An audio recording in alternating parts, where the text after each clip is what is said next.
अस्सलाम वालेकुम friends, welcome back to top smarties drama serial Iblees. माँ की तो ज़रा परवाह ही नहीं अनाबिया को। ऐसा लगता ही नहीं कि अनाबिया इनकी अपनी बेटी है। ऐसा लगता है जैसे अनाबिया इनकी सौतेली बेटी है, क्योंकि जैसे अनाबिया अपनी माँ के साथ बिहेव करती है, इससे लगता ही नहीं कि कोई सगी माँ को भी ऐसा कह सकता है। अनाबिया ने तो हर हद पार कर दी। माँ जैसे ही कोई बात करने लगती है, माँ को कह देती है कि अब ये रोना धोना बंद कर दें। आपको वैसे ही बाबा साहब छोड़ चुके थे। अगर मैं सारी दुनिया को बता दूं तो ये जायदाद आपके हाथ से चली जाएगी और आपके हाथ में कुछ नहीं आएगा। तो बेहतर है कि आप मेरा राज छुपाएं और मैं आपका राज छुपा कर रहूंगी। माँ तो जैसे ही कोई बात करने लगती है, अनाबिया आगे से माँ को हमेशा चुप करवा दिया करती है और खुद पहुँच जाती है मरियम से मिलने। जैसे ही मरियम से मिलने जाती है तो कहती है कि बाबा साहब ने मरने से पहले तुम्हें कॉल की थी। बाबा साहब ने तुम्हें क्या क्या कहा था? शायद मुझे किसी बात का पता चल जाए। क्या तुम एक एक बात मुझे बता सकती हो?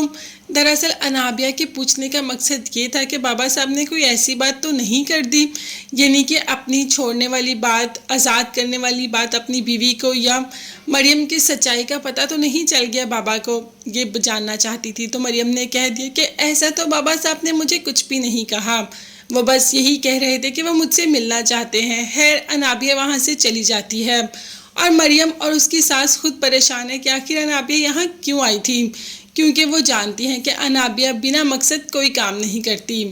दूसरे ही दिन मरियम कहीं जा रही होती है तो रास्ते में गाड़ी खराब हो जाती है और अवैस से टकराव हो जाता है, जो कि अवैस पहले ही मरियम को बेहद याद कर रहा था। इधर देखते ही उसे घर छोड़ने की और चाय पिलाने की ऑफ़र कर देता है, तो मरियम भी अवैस की बात मान लेती है और दोनों चले जाते हैं। पास ही एक रेस्टोरेंट होता है चाय पीने के लिए।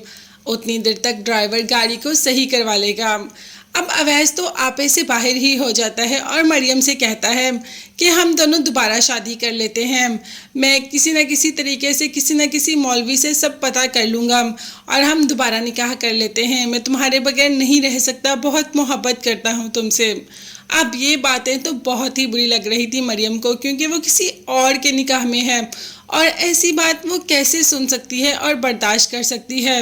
इसी के बाद उसने ज़ोर सा थप्पड़ अवैस के मुंह पर दे मारा और कहा कि तुम होते कौन हो मुझसे ऐसी बात करने वाले? आइंदा मुझसे ऐसी कोई बात ना करना। और हाँ, तुम्हारी इत्तला के लिए तुम्हें बता दूं कि मैं शादीशुदा हूँ। मेरी शादी हो चुकी है, लेकिन यही नहीं बताया कि शादी किससे हुई है, क्योंकि अगर ये बता देती तो पता चल जाता कि ये तो अनाबिया का मंगेतर है। खैर, ये कहकर मरियम अवैस को यहाँ से चली जाती है और हमारी अनाबिया बीबी का तो एक और झगड़ा, एक और रोला शुरू हो जाता है। वो अब ये चीज़ लेकर बैठ जाती है कि मुझे माँ के घर ही रहना है। मतलब शावेज के कहती है कि हम शादी के बाद क्या मॉम के घर ही नहीं रह सकते? मॉम तो अकेली हो जाएंगी। जिस पर शावेज का कहना था कि मेरे अपने भी पेरेंट्स हैं, मेरी उनकी तरफ भी जिम्मेदारियां हैं, ऐसे में उनको सब कुछ छोड़कर मैं तुम्हारी मॉम के घर शिफ्ट नहीं हो सकता। अब देखते हैं कि अनाबिया कौन सी चाल चलने वाली है। अनाबिया क्या चाहती है कि अब क्या हो जाए, और जो वो चाहती है वो तो वो करके ही दिखाती है। तो शावेज को इस बात के लिए मनाने में भी कामयाब हो ही जाएगी, मगर दूसरी तरफ माँ ही नहीं चाहेगी कि शावेज आकर उनके घर में रहे। अब देखते हैं कि अनाबिया जीतेगी या अनाबिया की माँ। ये सब देखने और जानने के लिए चैनल को लाजमी सब्सक्राइब कीजिएगा, बेल आइकन भी प्रेस करें ताकि हर वीडियो आप तक बआसानी पहुँच सके। अल्लाह हाफिज़।